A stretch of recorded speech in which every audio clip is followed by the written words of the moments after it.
اسلام ہمیں عدل کا، انصاف کا حکم دیتا ہے، اس لیے عدل کرو چاہے تمہارے ماں باپ کے خلاف ہی فیصلہ ہو، عدل کرو چاہے تمہاری جانیں مشکل میں پڑ جائیں، عدل کرو چاہے تمہارے رشتہ دار ہی ناراض ہو جائیں۔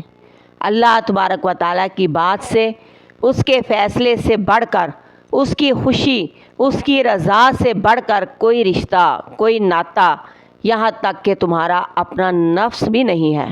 سب سے بڑھ کر رب کی رضا ہے۔ عدل و انصاف زندگی کے ہر پہلو میں ہونا چاہیے۔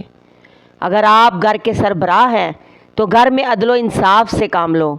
اگر آپ کوئی افسر ہیں تو اپنے محکمے میں عدل و انصاف قائم کرو۔